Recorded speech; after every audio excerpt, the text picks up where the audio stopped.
Guys, അപ്പോൾ നമ്മുടെ Ashiq Kapoor direct ചെയ്ത റൈഫിൾ ക്ലബ് മൂവി കണ്ടിട്ട് വന്നേക്കണാണ്. എൻ്റെ മോനെ ചെത്ത് സാധനം. കുറേ കാലം കൂടി ഞാൻ മലയാള സിനിമയിൽ ഇതുപോലത്തെ ഒരു പടം കാണണ്ടേ.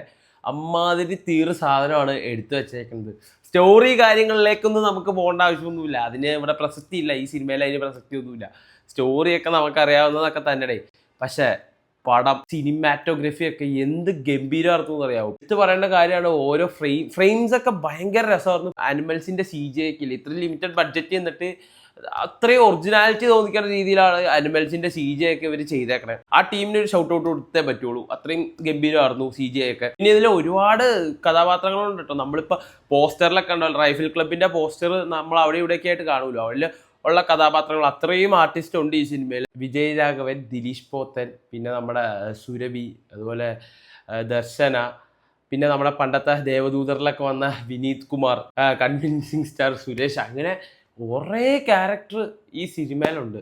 ഈ പടത്തിന്റെ ഒരു വിജയം എന്താന്ന് വെച്ച് കഴിഞ്ഞാൽ ചുമ്മാ ഒരു ക്യാരക്ടറിനെ ഈ സിനിമയിലേക്ക് കൊണ്ടുവന്നിട്ടില്ല. ഈ സിനിമയിലെ എല്ലാ ക്യാരക്ടറിനും അതിൻ്റെതായ റോള് കൊടുത്തിട്ടുണ്ട്. അതിപ്പോ ചെറിയ ക്യാരക്ടർ ആണെങ്കിലും വലിയ ക്യാരക്ടർ ആണെങ്കിലും ആവശ്യമുണ്ട്. ചുമ്മാ ആവശ്യമില്ലാതെ ആരെയും കൊണ്ടുവന്നതായിട്ട് എനിക്ക് പേഴ്സണലി ഫീൽ ചെയ്യില്ല. നമ്മുടെ വിജയരാഘവൻ സാറ്, പുള്ളിക്ക് ഒരു സ്പെഷ്യാലിറ്റി ഉണ്ട്. ഒരു മുതിർന്ന കാർന്നോർ എന്ന രീതിയിലൊക്കെ അങ്ങനത്തെ ഒക്കെ റോള് വരുമ്പോൾ ഭയങ്കര ഒരു ഗാംഭീര്യം അല്ലെങ്കിൽ ഒരു പ്രൗഢിയുള്ളൊരു കാർന്നോർ എന്നൊരു ഫീല് അത് പുള്ളിക്കുണ്ട്.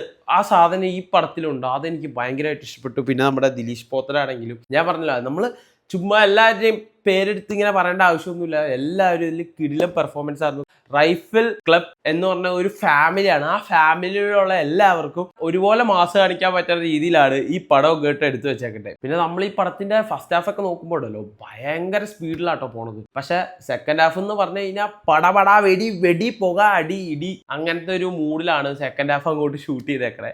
നമ്മുടെ അഞ്ചക്കള്ള കോക്കാൻ മൂഡില്ലേ, ആ ഒരു മൂഡാണ് ഈ പടവും. ആ പടം എനിക്ക് ഭയങ്കര ഇഷ്ടമുള്ള പടം. ആ ഒരു പടത്തിന്റെ മൂഡിലാണ് ഈ പടവും ഷൂട്ട് ചെയ്തത്. ഈ സിനിമയിൽ പിന്നെ നമ്മുടെ ഹനുമാൻ കൈൻഡും വന്നിട്ടുണ്ട് കേട്ടോ ഈ സിനിമയിൽ. നിങ്ങൾ പടം പോയി കാണ്. ടോട്ടലി മൊത്തത്തിൽ ഈ പടം നോക്കുവാണെങ്കിൽ ഒരു കിടിലൻ തിയേറ്ററിക്കൽ എക്സ്പീരിയൻസ്. നിങ്ങൾ തിയേറ്ററിൽ തന്നെ പോയി ഈ പടം ഇരുന്ന് കാണാൻ. പിന്നെ ഇപ്പം നമ്മൾ സിനിമയിലൊക്കെ കാണുന്ന പോലെ ചുമ്മാ ചെറിയ സ്റ്റോറി ആണെങ്കിൽ അത് വലിച്ചു നീട്ടി 2.5 മണിക്കൂറത്തേക്കാക്കുക എന്ന പരിപാടി, അല്ലെങ്കിൽ 2.25 മണിക്കൂറത്തേക്കാക്കുക എന്ന പരിപാടിയൊന്നും ഈ പടത്തിലില്ല.